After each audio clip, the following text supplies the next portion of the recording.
मैं हूं आपके साथ सपना दीपक मदेशा। बुलेटिन का आगाज करेंगे। भारत दौरे पर जापान के पीएम सनाए ताकाइची 16वें भारत जापान वार्षिक शिखर सम्मेलन में लेंगे हिस्सा।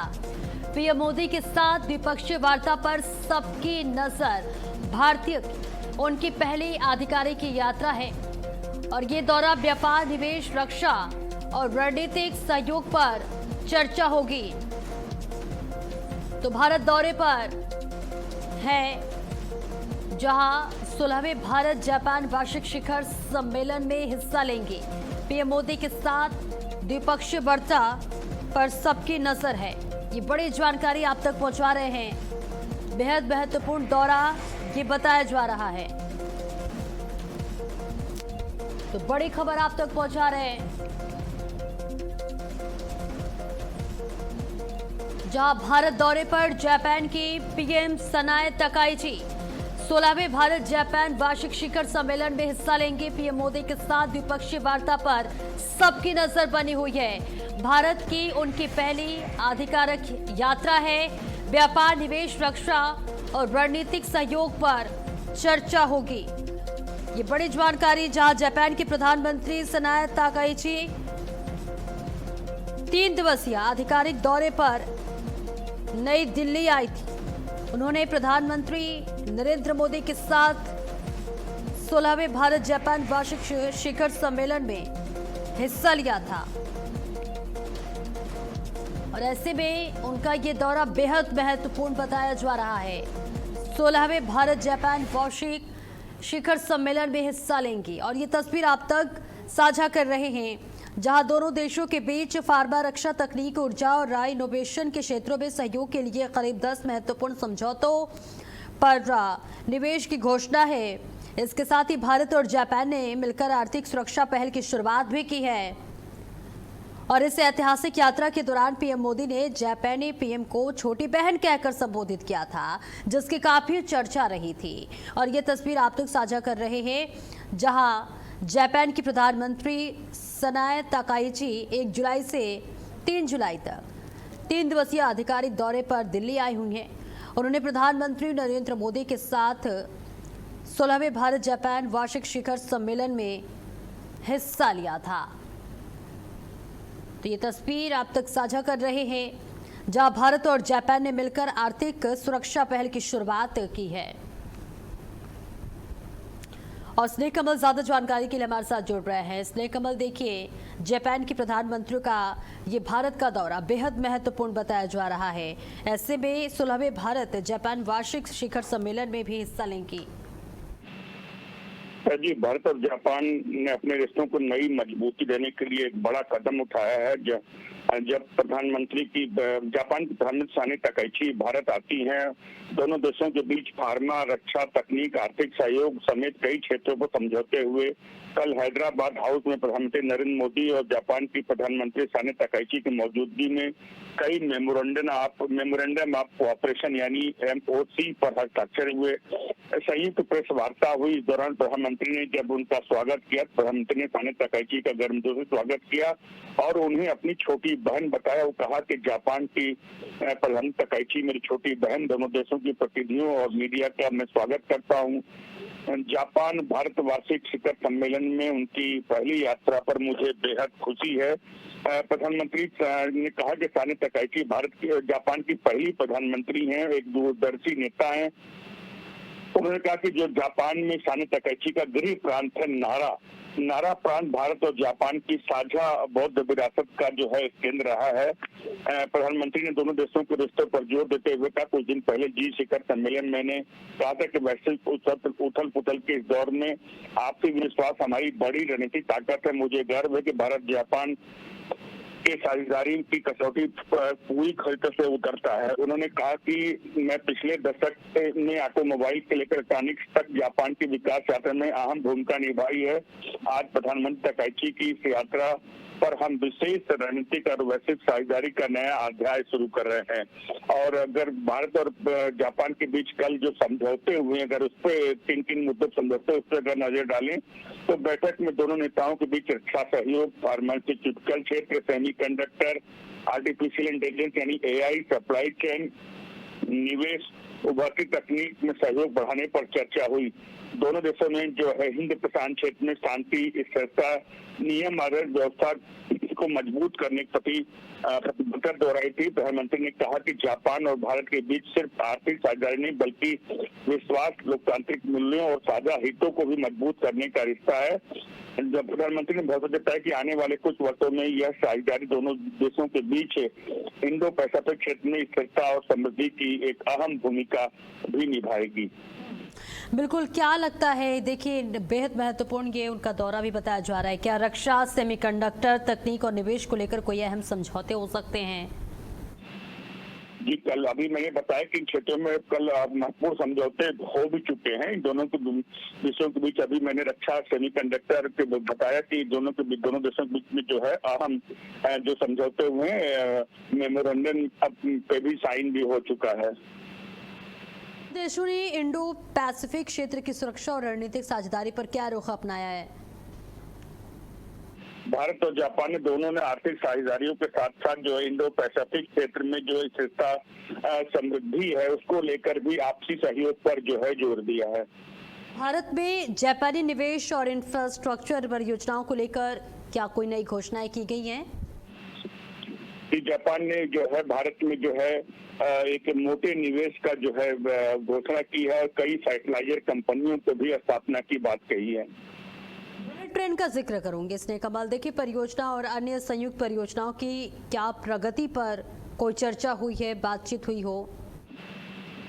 क्योंकि बुलेट ट्रेन परियोजना में भारत हमारा जापान हमारा एक प्रमुख साझेदार रहा है। जापान के साथ ही मिलकर मुंबई से अहमदाबाद के बीच चलने वाली बुलेट ट्रेन की जो स्थापना हो रही है उसमें जापान ने शुरू की जो ट्रेनें आएंगी वो जापान से ही आने वाली हैं। इसको लेकर भी एक समीक्षा की गई है, उस पर जो प्रगति पर चर्चा की गई है।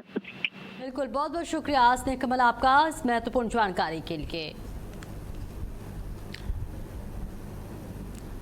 और बड़ी खबर लखनऊ से, जहां यूपी में आज से 5 जुलाई तक आम महोत्सव है। सीएम योगी करेंगे आम महोत्सव का उद्घाटन। इंदिरा गांधी प्रतिष्ठान में आम महोत्सव का आयोजन होगा। आम उत्पादक किसानों को मिलेगा बेहतर विपणन का मंच। प्रदेश के आम को राष्ट्रीय पहचान दिलाने पर फोकस रहेगा। उद्यान विभाग ने किसानों से भागीदारी की अपील की है। आम महोत्सव से किसानों की आय बढ़ाने की भी पहल की गई है। तो बड़ी जानकारी, जहां उत्तर प्रदेश में आज से 5 जुलाई तक आम महोत्सव, जहां मुख्यमंत्री योगी आदित्यनाथ आम महोत्सव का उद्घाटन करेंगे। ये बड़ी जानकारी, इससे किसानों की आय बढ़ाने की बड़ी पहल की गई है। आम उत्पादक किसानों को मिलेगा बेहतर विपणन का मंच। तो तस्वीर भी आप तक साझा कर रहे हैं, जहां मुख्यमंत्री योगी आदित्यनाथ आज गोमती नगर स्थित इंदिरा गांधी प्रतिष्ठान में आयोजित होने जा रहे उत्तर प्रदेश आम महोत्सव 2026 का शुभारंभ करेंगे। 3 दिवसीय ये महोत्सव बेहद महत्वपूर्ण बताया जा रहा है, जिससे किसानों की आय में बढ़ोतरी होगी। मुख्यमंत्री योगी आदित्यनाथ इसका उद्घाटन करेंगे और ऐसे में कहा जा रहा है कि इस महोत्सव में 3 से 5 जुलाई तक चलेगा, जिसमें 7 श्रेणियों और 56 वर्गों में लगभग 800 से अधिक आम की प्रजातियों का प्रदर्शन किया जाएगा। और इस बीच ये तस्वीर आप तक साझा कर रहे हैं, जहां कृषि विपणन, उद्यान एवं कृषि विदेश व्यापार राज्य मंत्री दिनेश प्रताप सिंह ने प्रेस कॉन्फ्रेंस कर इस बात की जानकारी दी। उन्होंने बताया कि 4 जुलाई को जन भवन लखनऊ में पहली बार आम क्रेता विक्रेता सम्मेलन का आयोजन भी किया जाएगा, जिससे बागवानों को सीधे बाजार से जोड़ा जा सके। उद्यान मंत्री ने यह भी बताया कि महोत्सव में मेजबान उत्तर प्रदेश के साथ मध्य प्रदेश, उत्तराखंड, छत्तीसगढ़, राजस्थान, गुजरात और महाराष्ट्र के उद्यान विभाग के प्रतिनिधि इसमें भाग लेंगे। तो इस लिहाज से बेहद महत्वपूर्ण माना जा रहा है और ऐसे में इससे किसानों को बेहद लाभ मिलने वाला है। तो आज से 5 जुलाई तक आम महोत्सव कार्यक्रम का आयोजन किया गया है। मुख्यमंत्री योगी आदित्यनाथ इसका शुभारंभ करेंगे और ये तस्वीर आप तक साझा कर रहे हैं। उत्तर प्रदेश में आम उत्पादकों, बागवानों और कृषि क्षेत्र से जुड़े लोगों के लिए एक तरह से कहें तो बड़ी पहल है। प्रदेश सरकार की ओर से 3 जुलाई से 5 जुलाई तक राजधानी लखनऊ स्थित इंदिरा गांधी प्रतिष्ठान में 3 दिवसीय आम महोत्सव का आयोजन किया जाएगा। और इस महोत्सव का उद्घाटन मुख्यमंत्री योगी आदित्यनाथ करेंगे। और कार्यक्रम का उद्देश्य है कि उत्तर प्रदेश के आम उत्पादकों को एक बड़ा मंच उपलब्ध कराना, नई बाजार संभावनाओं से जोड़ना और आधुनिक बागवानी तकनीकों की जानकारी देना है। वही उत्तर प्रदेश देश के प्रमुख आम उत्पादकों राज्यों में शामिल है और यहाँ की कई ऐसे वैरायटी है, कई आम है जैसे कि दशहरी है, लंगड़ा है, चौसा, सफेदा, आम्रपाली सहित कई प्रसिद्ध किस्में देश विदेश में अपनी विशेष पहचान रखती हैं। प्रणवीर ज्यादा जानकारी के लिए हमारे साथ जुड़ रहे हैं। प्रणवीर, देखिए आज से 5 जुलाई तक आम महोत्सव कार्यक्रम का आयोजन किया जा रहा है। कौन कौन भाग लेगा और कितने बड़े स्तर पर इसकी तैयारी की जा रही है? निश्चित तौर पे ये 9वां आम महोत्सव है, जिसका आज सुबह 10:30 बजे अभी उत्तर प्रदेश के मुखिया योगी आदित्यनाथ इसकी शुरुआत करेंगे। और ये आम महोत्सव इंदिरा गांधी प्रतिष्ठान में लगाया गया है। खास तौर पर सबसे बड़ी बात यह है कि आम महोत्सव में लगभग 800 प्रकार की जो आम की प्रजातियां हैं वो लगाई जाएंगी। और इसमें सबसे बड़ी बात है कि 4 जुलाई को जन भावना यानी राजभवन में लगाया जाएगा। और आम विक्रेताओं का जो एक गेट टुगेदर होता है, आयोजन होता है इंदिरा गांधी प्रतिष्ठान में, इसमें जो आम के शौकीन लोग हैं ये कहीं ना कहीं वहाँ पहुँचते हैं और भरपूर उसका आनंद लेते हैं। सबसे बड़ी बात है कि आम से बने हुए वहाँ पर व्यंजन भी मौजूद होते हैं। जो छोटे छोटे बच्चे होते हैं वो उसमें अपनी अपनी प्रतियोगिता दिखाते हैं, आम से बने हुए व्यंजन को प्रस्तुत करके उसका मुख्य आकर्षण का केंद्र अगर माने तो वही रहता है। वहीं बागवानी के लिए जो उन्नत तकनीकी प्रकार से जो उसके कीटनाशक दवाएं होती हैं, अगर कोई आम का व्यापारी है, व्यापार कर रहा है, उसको जानकारी नहीं है तो इस सम्मेलन में अगर वो आता है तो बहुत कुछ सीख करके हो जाता है। क्योंकि उत्तर प्रदेश की अगर बात करें तो उत्पादन में पूरे देश में उत्तर प्रदेश जो है आम के उत्पादन में नंबर 1 है। अगर पिछले दशक की बात करें जिस तरीके से प्रदेश में 3.2 लाख हेक्टेयर में आम का खेती होता है, 61.96 लाख मीट्रिक टन आम का उत्पादन होता है। वर्ष 2024-25 की अगर बात करें तो 2.63 करोड़ के मूल्य का आम 404 मीट्रिक टन आम का पर्याप्त निर्यात हुआ था। लखनऊ के आम की अगर बात करें तो लखनऊ में जो मलिहाबाद आम है, मलिहाबाद का आम विदेशों तक, आप देखिए विदेशों तक जाता है। उसमें चाहे लंदन की बात करें, सऊदी की बात करें, मलेशिया, सिंगापुर, कुवैत, तमाम देशों में आम की सप्लाई होती है। तो इसलिए आम का जो है व्यापार बहुत अच्छे तरीके से जो होता है। और जो किसान होते हैं, जो नए नए किसान होते हैं, आम का बागवानी करना चाहते हैं, वो भी पहुंचते हैं। तो वहाँ पर उनको नई नई प्रजातियों के बारे में बताया जाता है, उनको वो कैसे आम का रख रखाव करें, आम का फल आने के पहले कैसे उनमें कीटनाशक दवाओं का प्रयोग करें।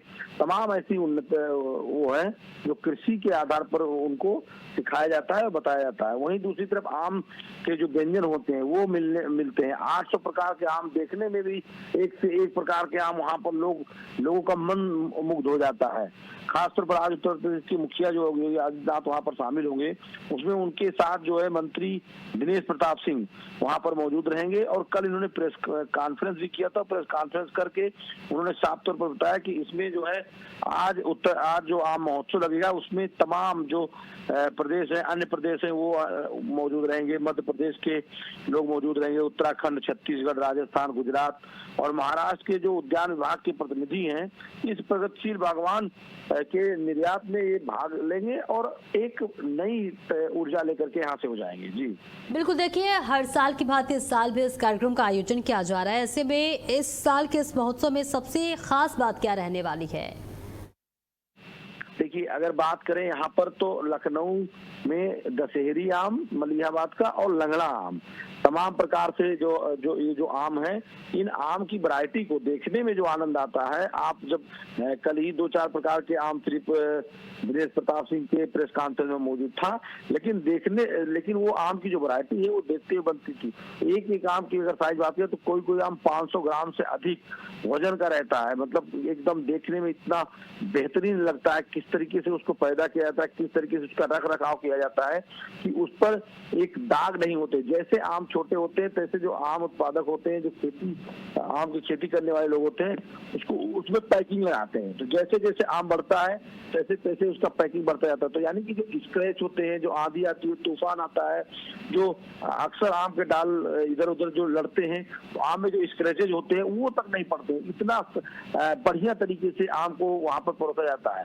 हम आप तो जब उसमें जाते हैं, कार्यक्रम में जाते हैं, तो आम की जो सजावट होती है वही देखते रह जाता है इस तरीके से, इतना बेहतरीन तरीके से। तो आम के महोत्सव के लोग, जो आम के शौकीन लोग हैं, वो भी इस महोत्सव में आते हैं और अपने आम का हर प्रकार का आनंद लेते हैं। तो 3 दिन तक ये महोत्सव चलेगा, आज, कल और परसों। जी बिल्कुल, देखिए हर साल की भांति इस साल भी बेहद खास रहने वाली है। ये इस कार्यक्रम में तमाम प्रदर्शनी लगाई जाएगी। बहुत बहुत शुक्रिया आपका रणवीर इस महत्वपूर्ण जानकारी के लिए। और बड़ी खबर आपको बता दें, यूपी टेट 2026 का दूसरा दिन है। आज 2 पालियों में आयोजित होगी शिक्षक पात्रता परीक्षा। हजारों अभ्यर्थी आज परीक्षा देंगे। 46 परीक्षा केंद्रों पर कड़ी सुरक्षा व्यवस्था। 45 मिनट पहले बंद होंगे परीक्षा केंद्रों के गेट। स्टेशन और बस अड्डों पर अभ्यर्थियों के लिए हेल्प डेस्क सक्रिय है।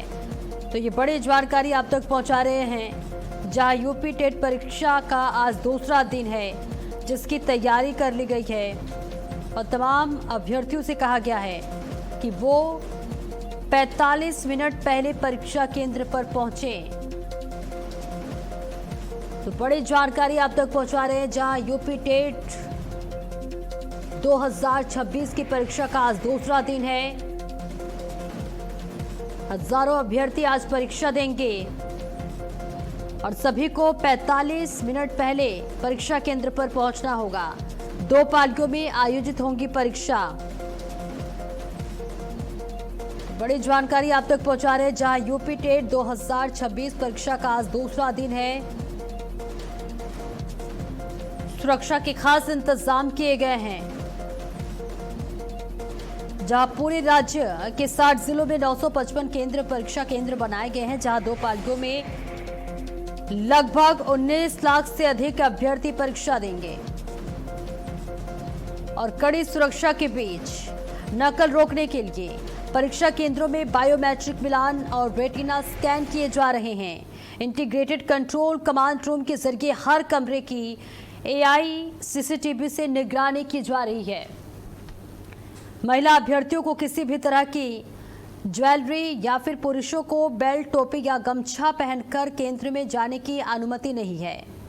3 जुलाई यानी कि आज दूसरी पाली में राज्य प्राथमिक स्तर की परीक्षा आयोजित की जा रही है और तस्वीर भी आप तक साझा कर रहे हैं,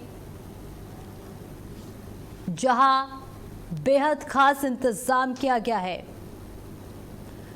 चप्पे चप्पे पर निगरानी है। तो उत्तर प्रदेश परीक्षा पात्रता परीक्षा का आज दूसरा दिन है।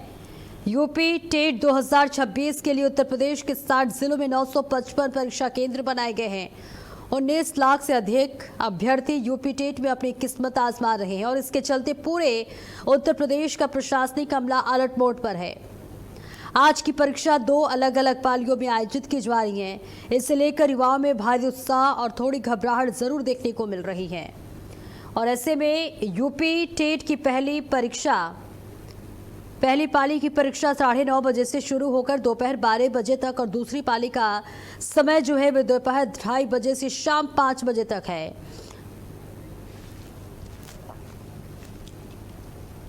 और अयोध्या से बड़ी खबर, जहां जांच के लिए फिर पहुंची SIT की टीम। SIT के तीनों सदस्य राम मंदिर परिसर पहुंचे हैं। जांच को आगे बढ़ाने में विशेष जांच टीम जुटी है। 15 जुलाई तक सरकार को सौंपनी है अंतिम रिपोर्ट। सेवा कर्मियों के साथ ट्रस्ट पदाधिकारी भी जांच के दायरे में हैं। चढ़ावा चोरी मामले में जांच ने अब रफ्तार पकड़ ली है और फिर से SIT की टीम अयोध्या पहुंची है। जांच पड़ताल की जा रही है। ये बड़ी जानकारी आप तक पहुंचा रहे हैं, जहां SIT की टीम एक बार फिर से अयोध्या पहुंची हुई है। सेवा कर्मियों के साथ ट्रस्ट पदाधिकारी भी जांच के दायरे में हैं। चढ़ावा चोरी मामले में जांच ने रफ्तार पकड़ ली है। ये बड़ी जानकारी आप तक पहुंचा रहे हैं, जहां अयोध्या के राम मंदिर चढ़ावा चोरी मामले में SIT ने अपनी कार्रवाई तेज कर दी है। पुलिस द्वारा 8 आरोपियों को गिरफ्तार कर लिया गया है। भारी मात्रा में कैश भी बरामद किया गया है। वहीं जांच का दायरा बढ़ाते हुए ट्रस्ट के अधिकारियों और निजी सुरक्षा कर्मियों से भी लगातार पूछताछ की जा रही है और अब तक 8 लोगों की गिरफ्तारी हो चुकी है। आरोपियों के घरों से बोरों में भरकर कैश निकाले गए हैं। विदेशी मुद्रा, सोना, चांदी बरामद किए गए हैं। एसआईटी की टीम लगातार अयोध्या में डेरा डाले हुए है और गबन के मास्टरमाइंड, बैंक खातों के लेन देन और कर्मचारियों की भूमिका की कड़ियां जोड़ रही है। इसके साथ ही जांच को लेकर 15 दिन का अतिरिक्त समय भी बढ़ा दिया गया है। मामले की गंभीरता को देखते हुए श्री राम जन्मभूमि तीर्थ क्षेत्र ट्रस्ट के महासचिव चंपत राय और ट्रस्टी अनिल मिश्र ने नैतिक जिम्मेदारी लेते हुए पद से इस्तीफा भी दे दिया है, जिसके बाद अब एसआईटी की जांच लगातार रफ्तार पकड़ती हुई नजर आ रही है। और यूपी में बिजली उपभोक्ताओं को बड़ी राहत है, जहां राज्य में 7वें साल भी नहीं बढ़ेगी बिजली दर। इलेक्ट्रिसिटी रेगुलेटरी कमीशन ने बड़ा ऐलान किया है। नई टैरिफ व्यवस्था में मौजूदा दरें जो हैं वो बरकरार रहेंगी। तो बड़ी राहत, जहां यूपी में बिजली उपभोक्ताओं के लिए ये बड़ी राहत है। राज्य में 7वें साल भी नहीं बढ़ेगी बिजली दर। इलेक्ट्रिसिटी रेगुलेटरी कमीशन ने बड़ा ऐलान किया है। नई टैरिफ व्यवस्था में मौजूदा दरें बरकरार रहेंगी। तो उत्तर प्रदेश विद्युत नियामक आयोग यानी कि यूपीएसआरसी ने वित्तीय वर्ष 2026-27 के लिए बिजली की दरों में कोई बढ़ोतरी नहीं करने का ऐतिहासिक फैसला लिया है। इससे प्रदेश के करीब 3 करोड़ 70 लाख उपभोक्ताओं पर महंगाई का बोझ नहीं पड़ेगा और वे लगातार 7वें साल पुरानी दरों पर बिजली बिल भर सकेंगे। इसके साथ ही ये बहुत बड़ी छूट भी बताई जा रही है, जहां चार्जिंग स्टेशनों को बढ़ावा देने के लिए सौर घंटों के दौरान ईवी चार्जिंग पर 20% कम टैरिफ भी लागू किया जाएगा। बिजली कंपनियों द्वारा खर्च और स्मार्ट प्रीपेड मीटर की लागत का हवाला देकर टैरिफ बढ़ाने के प्रस्ताव को आयोग ने खारिज कर दिया है। और यूपी में अगले 5 दिनों तक बारिश का अलर्ट है, जहां कई जिलों में आंधी बारिश की चेतावनी जारी है। कई जिलों में भारी से अति भारी बारिश की संभावना है। ओलावृष्टि को लेकर भी अलर्ट जारी किया गया है। राहत आयुक्त ने सभी जिलों को सतर्क रहने के निर्देश दिए हैं। लोगों से सुरक्षित स्थानों पर रहने और सावधानी बरतने की अपील की है। तो यह बड़ी जानकारी आप तक पहुंचा रहे, जहां राज्य में अगले 5 दिनों तक भारी से भारी बारिश के लिए अलर्ट जारी किया गया है। कई जिलों में आंधी बारिश की चेतावनी दी गई है। उत्तर प्रदेश में अगले 5 दिनों तक बारिश का अलर्ट जारी किया गया है। ये बड़ी जानकारी आप तक पहुंचा रहे हैं, जहां कई ऐसे जिले हैं जहां रेड अलर्ट जारी किया गया है। तो उत्तर प्रदेश में मौसम विभाग यानी एमडी ने अगले 5 दिनों तक के लिए राज्य में अलर्ट जारी किया है। अमरनाथ गुफा के लिए पहला जत्था रवाना हो चुका है। सुबह 4 बजे रवाना हुए श्रद्धालुओं का पहला जत्था पहलगाम और बालटाल से निकला जत्था। श्रद्धालुओं की सुरक्षा में 7,000 से ज्यादा जवान तैनात हैं। ये बड़ी जानकारी, सुबह 4 बजे ही जत्था रवाना हो चुका है। 7,000 से ज्यादा जवान तैनात हैं ताकि श्रद्धालुओं की सुरक्षा की जा सके। ये बड़ी खबर आप तक पहुंचा रहे, जहां अमरनाथ गुफा के लिए पहला जत्था रवाना हो चुका है। सुबह 4 बजे से श्रद्धालुओं का पहला जत्था रवाना हो गया है। और फिलहाल इस बुलेटिन में इतना ही। खबरों का